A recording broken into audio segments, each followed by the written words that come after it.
a question from a viewer on one of my videos, and it is a really, really good question.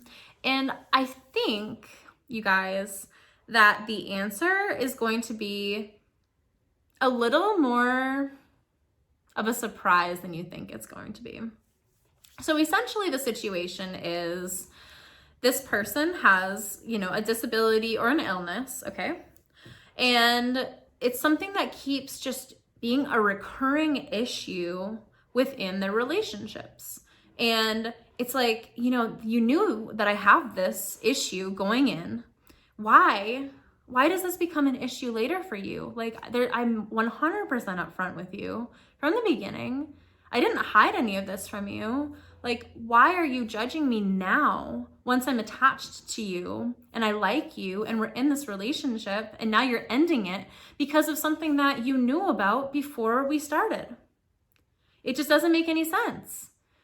So my 2 cents on this topic, which is essentially dating with some sort of disability or illness, or let's just say underlying condition, is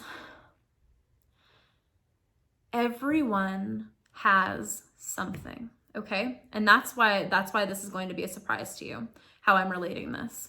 Everyone has something that comes up eventually in a relationship as an issue, okay? And everyone has something that affects their lives in some sort of weird or negative or just very in your face kind of way. Or maybe it's not even in your face, but it just comes up at some point that they battle with. I know for me, mine is my weight. I've always struggled with my weight, and it's cost me some relationships. You guys, I don't know what it is. I clean my house all the time and there's stupid kitty cat hair flying around. It's ridiculous. And, it's, I remember this one time when I was in middle school and this guy I had the biggest crush on messaged me on AIM, instant messenger, yo. That's how old I am. And he's like, hey, will you go out with me? And I was with my girl, next to me. And we were like, oh my God. What? Did this really just happen? Oh my gosh, Matt wants to go out with you, Megan? Yeah. And I'm like, oh my gosh, you guys, wow, this is crazy. So I messaged him back and I'm like, oh my gosh, are you serious? And he's like, no, you're fat.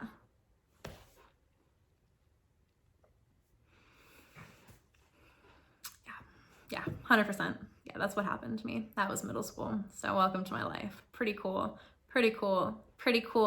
Yeah, been through it all. It was really, really nice. So again, for me, my struggle has always been weight. I will never be thin. That's not my goal. I am curvy. I am healthy now. Was not always healthy, but it's something that I've always been a little bit insecure about. Take that word and bank it for later, okay? But over the past 3 years, I don't know what it was. I think a lot of it was my divorce, which I've talked about, quite a bit in some of these videos. But I started to find myself and started to find my confidence within myself to create healthy habits of self-love. And to be completely honest with you, I've never liked the way that I look until the past few years, because I think about this a lot. I know if you had asked me a few years ago, what don't you like about yourself? I could have a laundry list. But now I'm like, I like me. And they're like, no, if you had to pick one thing, what don't you like? And I'm like, I don't think you understand. I like myself. I like my thighs. I like my body. Sometimes I'm 10 pounds heavier. Sometimes I'm 10 pounds lighter. But I like me. So you can't make me not like me because I like me. So don't even ask me stupid questions. Again, forming healthy habits of self-love and confidence. It is a skill that you practice and you practice and you practice until there comes a day when you're tested and someone tries to make you feel bad about yourself and you're like, oh, I'm sorry. Yeah, well, you can only make me feel the ways that I let you make me feel. So you're trying to make me feel bad, but I'm not gonna let you make me feel bad. So I'm gonna go ahead and take my power back that you're trying to take away. And I'm actually gonna take a little bit of your power too, because in that you're trying to make me feel bad, me not letting you make me feel bad is gonna make you feel bad. So I'm gonna take a little bit of your power there too, okay? Thanks. See what I did there? So when it comes to dating in general, with everyone has their thing. Now, if you are dating with some sort of, difficult illness or disability, I'm not saying that you don't go through probably more than the average person does. That's not what I'm saying at all. And I hope that you can understand that. This is all coming from a place of love. This is just how I am. But what I am saying is that's probably one of your things. Again, mine's weight. For you, maybe your thing is your illness or the disability or something like that makes you feel, insecure at times. And that's the thing that you have as a hurdle that you have to get over, that you have to practice being okay with, so that when you're presented with these situations where people try to make you feel bad about them, you're the one that controls how they let you feel. Because it's not theirs to feel. It's yours to feel. And it's yours to, control, because it's none of their business. Again, we only let people make us feel the way that we want to let them make us feel. I'm not going to feel bad just because you want me to feel bad. No, this is something that I have to deal with, and I'm owning it, and that's my life. Take it or leave it. If you leave it, okay, bye. I don't need you. If you choose to stay, then awesome, cool, let's get to know each other. Okay, so that's the first part. The first part of this is some sort of insecurity. Let's do that. We're handling our insecurity regarding whatever situation is our situation. Okay? So whatever insecurity is around some sort of disability, illness, or I guess, what would you call it? Something about your body or your mind, whatever your insecurity is, everyone has an insecurity, okay? We're just calling it insecurity. Now, the second thing is standards, you guys. So when it comes to dating, there are two things that I always talk about: standards and boundaries.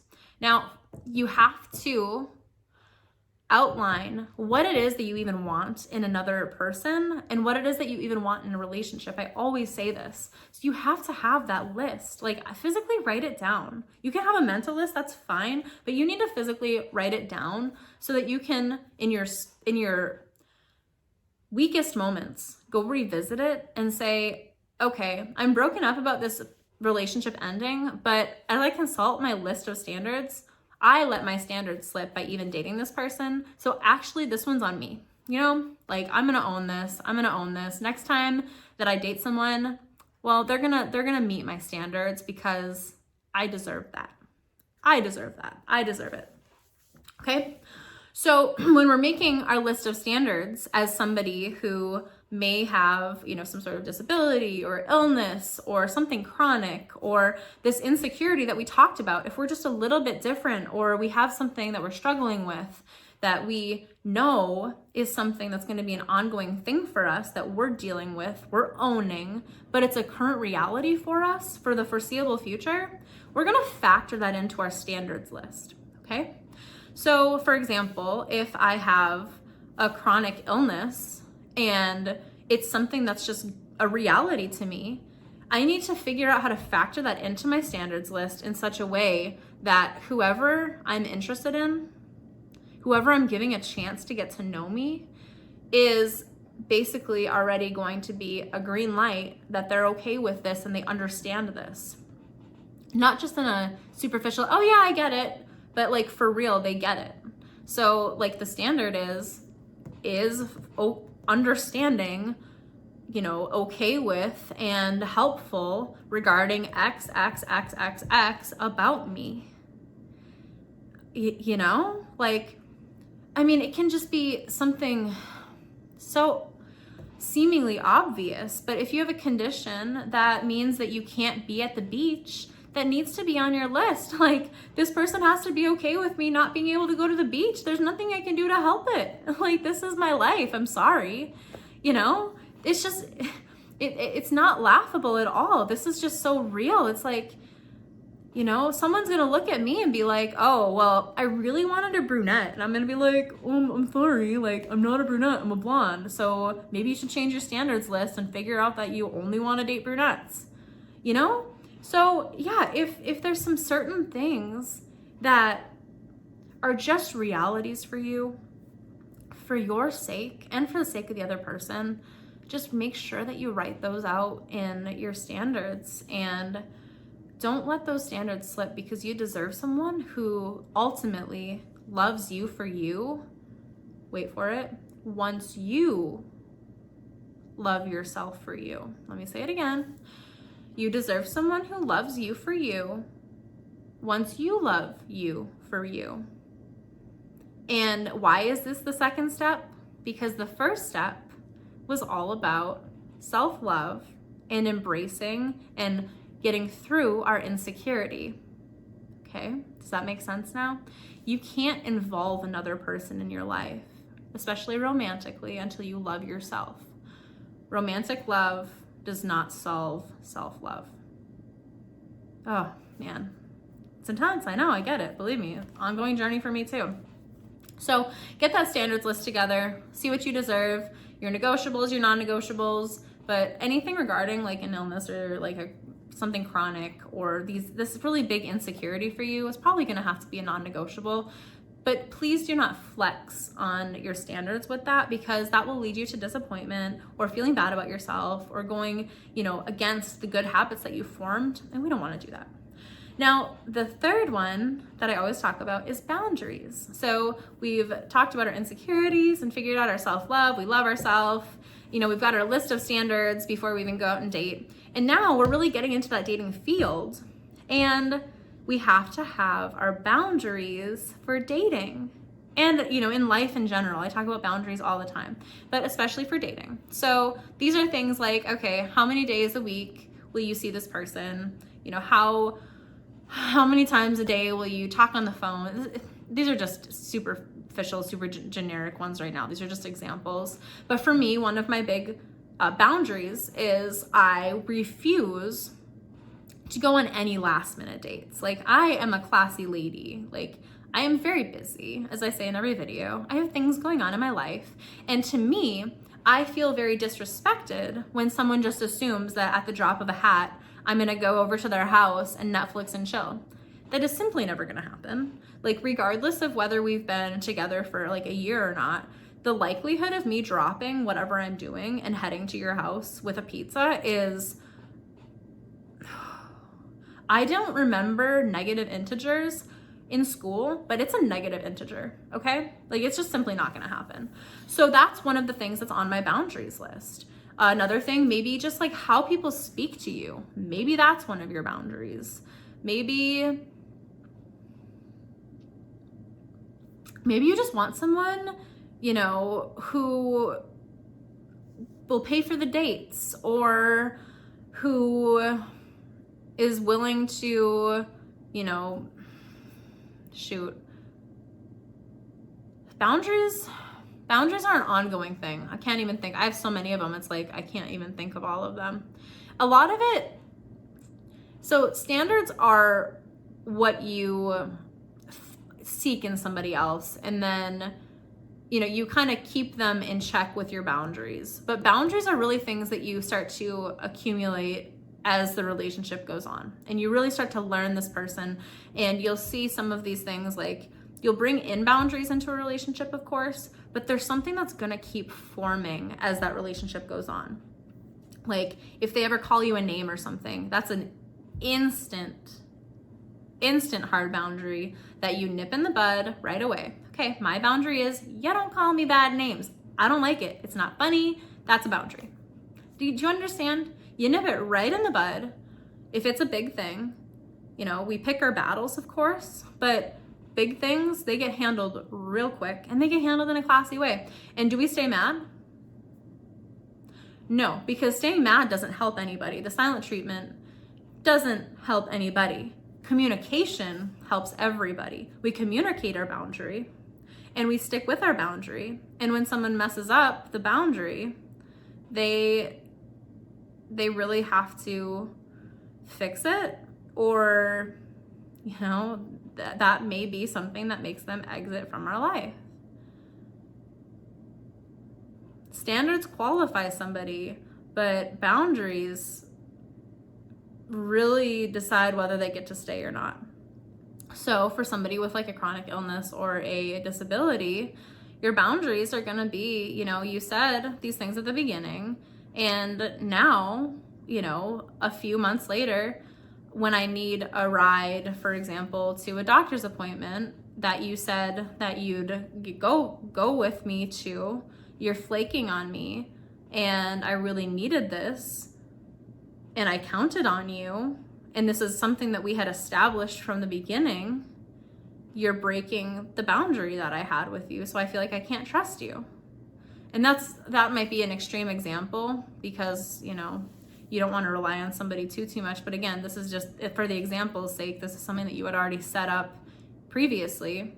And if they break it, it really shows you maybe this isn't the person for me. Boundaries are not expectations because we don't want to expect things from other people.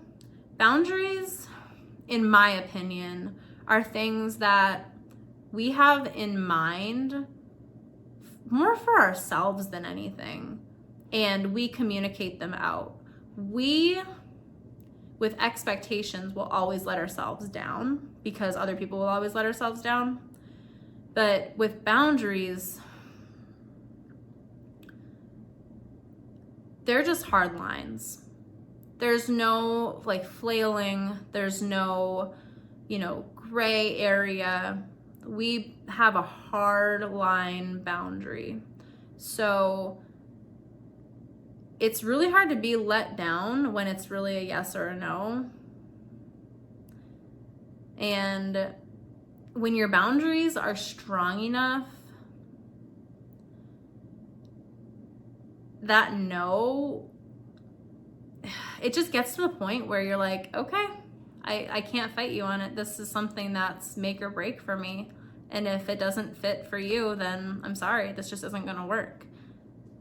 Versus, an expectation is something that you put on somebody else and they can kind of choose how to respond. And if they, are into it, cool. If not, then cool, but you'll probably be let down either way. Totally different, totally different. Again, we choose how other people treat us because we show other people how they're allowed to treat us. Boundaries show your significant other or potential significant others how they're allowed to treat you. If you have specific situations in your life to where your boundaries have to be specific to that, then you have to make sure that you know what those boundaries are. And you have to really, really, really reinforce them, not only to the other person, but to yourself, because it affects you. It affects your life, and it's important. So again, what's your insecurity? Figure out how to completely embrace yourself, love yourself, and just be completely fine with yourself. Then develop your list of standards, make it relate back to anything else in your life that's really important to you. And then once you start to form some sort of relationship, and even prior to that, start making lists of boundaries that just have to exist due to any, condition that you may have or anything in your life that's just really important to you and really necessary for you. And continue to fine tune that list as the relationship develops, because again, this may affect your health, this may affect your, your well-being, all of the things, just as any person has to do. Boundaries, standards, and self-love will go so far in not only creating a great relationship with somebody else, but creating a wonderful relationship with the most important person, which is yourself. Anyway, my name is Megan Summer. Please go ahead and hit the like button on this video and hit the subscribe button, the little bell notification as well, so that you get notified when I post new videos. And if you have any questions for me that you would like me to consider answering via the videos, please email me at lovemegansummer@gmail.com, or just drop your questions in the comments. And just follow me on Instagram too, because I do post my real life on Instagram if you want to be friends. So I love you guys. I look forward to hearing your questions, and I will talk to you so soon.